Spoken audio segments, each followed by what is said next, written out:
एक छोटी सी नाव और उसके ऊपर एक छोटा सा लड़का, लेकिन उसके डांस ने दुनिया हिला दी। इंडोनेशिया की रियाउ प्रोविंस का एक छोटा सा कस्बा और वहां से आया एक 11 साल का लड़का रेयान अरकान टीका।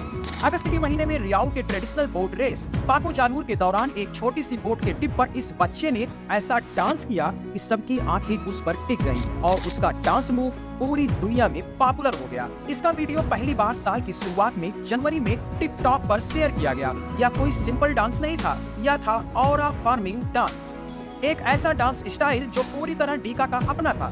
थोड़ा सा कॉमिक, थोड़ा सा स्वैग और पूरी दुनिया को चीयर कर देने वाली पॉजिटिव वाइब के साथ। बोट के टिप पर खड़े होकर जैसा कोऑर्डिनेशन, बैलेंस और कॉन्फिडेंस डीका ने दिखाया, उसने सबको हैरान कर दिया। इंडोनेशिया के सुमात्रा आइलैंड में एक स्टेट है रियाउ, यही बहती है एक नदी पतांग कुआंतन, जिसे लोग इंद्रगिरी नाम से भी जानते हैं। इसी नदी पर हर साल होती है एक वर्षों पुरानी बोट रेस पाकू जालूर। पाकू का अर्थ होता है दौड़ और जालूर का अर्थ होता है लंबी नाव या फिर कहें कि डोंगी।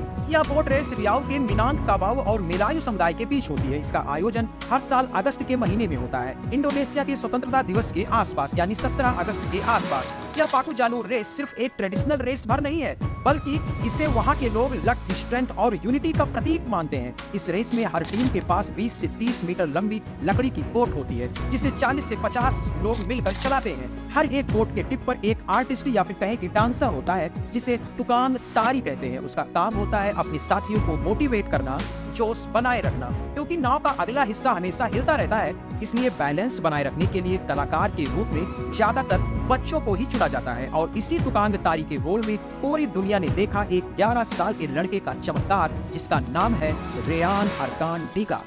टीका ने सिर्फ एक डांस नहीं किया, बल्कि उसने पूरी दुनिया का ध्यान एक बोट रेस की तरफ भी खींचा। उसने पहना था तेलुक बेलांगा, एक ट्रेडिशनल मलय आउटफिट जो कि ब्लैक कलर का था, सिर पर रियाउ स्टाइल हेड क्लॉथ। इस काले पोशाक के साथ काला चश्मा डांस के दौरान उसके कॉन्फिडेंस और स्वैग दोनों में 4 चांद लगा रहा था। उसके डांस मूव को लोग ऑरा फार्मिंग डांस इसलिए बोल रहे हैं क्योंकि उसकी मूवमेंट से एक एनर्जी हार्वेस्ट करने वाली फीलिंग आती है।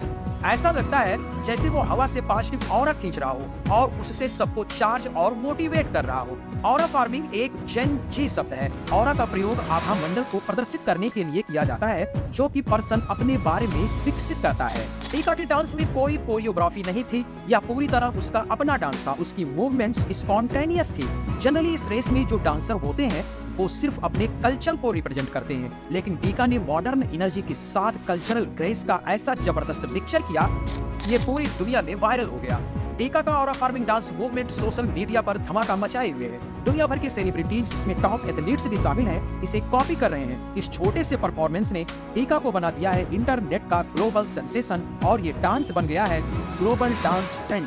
प्रसिद्ध football club Paris Saint Germain ने अपने सोशल मीडिया हैंडल पर रेयान अरकान टीका के डांस को शेयर किया। फुटबॉलर अशरफ हकीमी, जो कि पीएसजी से ही आते हैं, उन्होंने इसे कॉपी किया। NFL स्टार अमेरिकन एथलीट, यानी नेशनल फुटबॉल लीग के स्टार अमेरिकन एथलीट और टेलर स्विफ्ट के बॉयफ्रेंड ट्रेविस केल्से ने इस मूव को कॉपी किया। फार्मूला 1 रेसर एलेक्स एल्बॉन ने भी टीका के इस डांस को शेयर किया।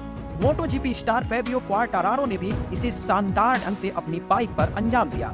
इतना ही नहीं, दुनिया भर के यूट्यूबर्स के साथ म्यूजिक और फिल्म इंडस्ट्री के दिग्गज इस डांस को कॉपी कर रहे हैं। लेटेस्ट न्यूज के अनुसार मुंबई पुलिस और सिंगापुर नौसेना भी ऑरा फार्मिंग डांस के ट्रेंड में शामिल हो चुकी है। इंडोनेशिया की रियाउ गवर्नमेंट ने टीका को रियाउ टूरिज्म का ब्रांड एम्बेसडर बना दिया है। इतना ही नहीं, उसे इंडोनेशिया की करेंसी में करीब 20 मिलियन की स्कॉलरशिप भी दी जा चुकी है और कहा जा रहा है कि यूनेस्को पाकू जानूर को कल्चरल हेरिटेज डिक्लेयर करने के बारे में सोच रहा है। सिर्फ टीका की वजह से इस फेस्टिवल की पॉपुलैरिटी इंटरनेशनल लेवल तक पहुंच गई है। जहां पहले इस रेस को इंडोनेशिया के कुछ इलाकों तक ही जाना जाता था, वहीं अब इंटरनेशनल मीडिया, यूट्यूबर्स और ट्रैवल इन्फ्लुएंसर्स इस पर वीडियो बना रहे हैं। आज दुनिया टीका और उसके ऑरा फार्मिंग डांस के बारे में सर्च कर रही है, पाकू जानूर के बारे में सर्च कर रही है। 11 साल के टीका ने अपनी परफॉर्मेंस से न सिर्फ अपने आप को बल्कि अपनी कल्चरल लीगेसी को भी वायरल कर दिया।